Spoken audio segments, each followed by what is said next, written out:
Here are our 10 tips to help you make sure that you get the best score you can in your IELTS speaking test.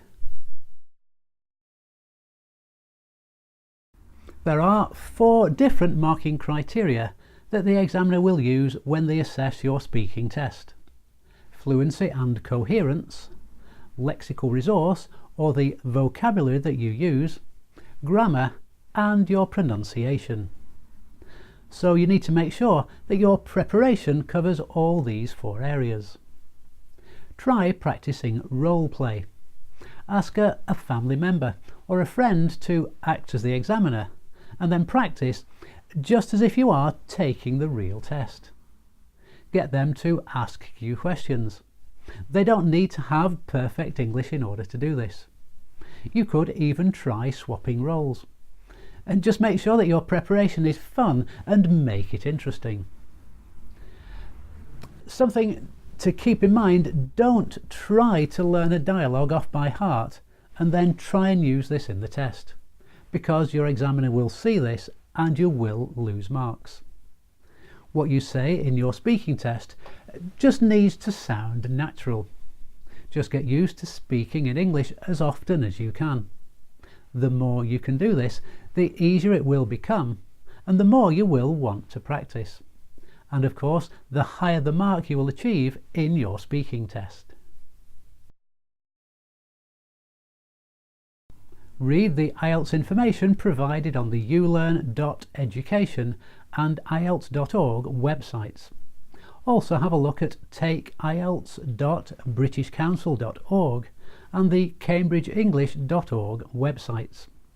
Get as much information as you can about IELTS and the IELTS tests, and do the practice tests which are on the ielts.org website.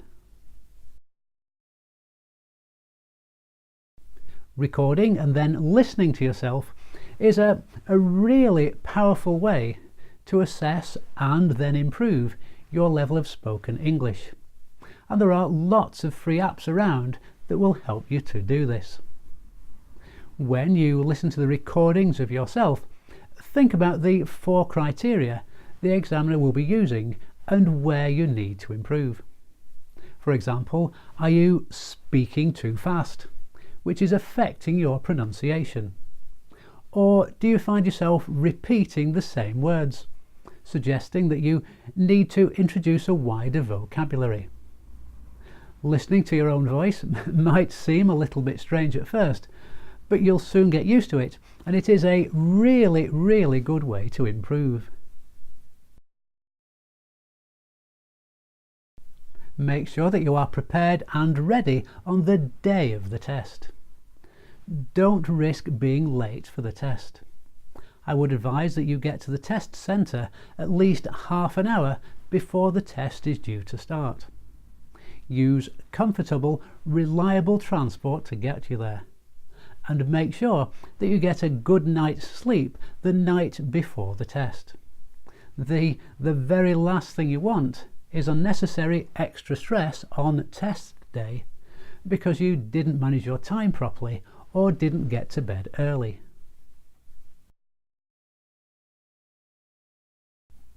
There are lots of different English accents: Canadian, Australian, South African, although the IELTS speaking test will focus mainly on British and American English.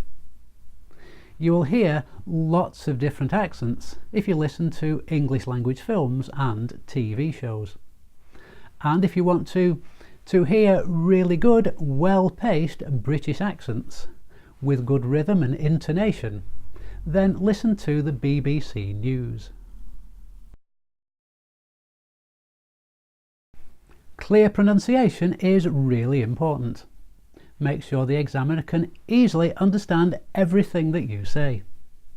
Also think about the fluency of what you say. So avoid long pauses, or talking too slowly, or saying or Also speak loudly enough for the examiner to hear you clearly. There is no need to shout, but make sure that you are loud enough to be clearly understood. IELTS speaking tests aren't the type of test that you can get right or wrong, because the examiner will be asking questions about you and your opinion on different things.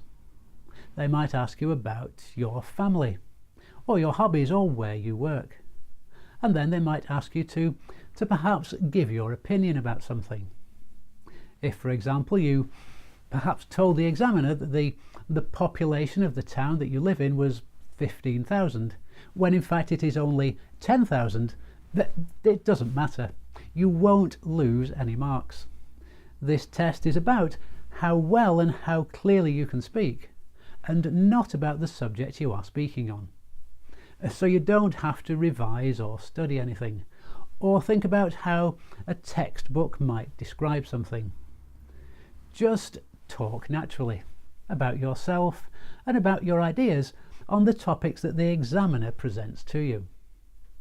Remember as well, if you didn't hear or understand the examiner's question properly, then don't hesitate to ask them to repeat it.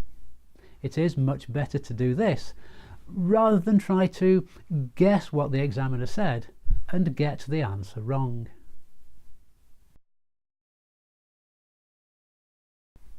Demonstrate to the examiner that you have a good vocabulary. For example, don't just describe things as being good. Think about excellent, outstanding, rewarding if you're talking about an experience, exceptional, superior, exemplary, above average, favourable, and so on. But don't just use big or uncommon words for the sake of it.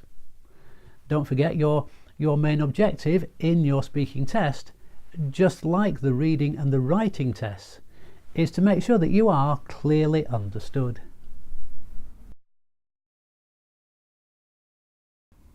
Now, you obviously can't speak without doing some thinking about the answer.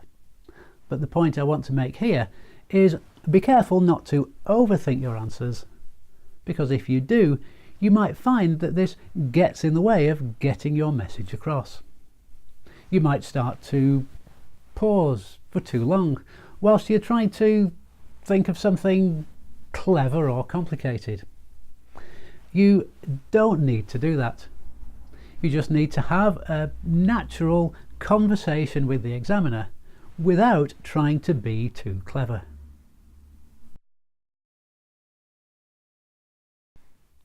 Keep focused throughout the test and listen very carefully to the examiner. Don't let yourself get distracted or too stressed. Just relax and go into the speaking tests prepared to have a nice, coherent conversation. I hope you found our tips useful, and don't forget to watch our other videos to help you get the highest band you can in the other IELTS for UK VI academic tests.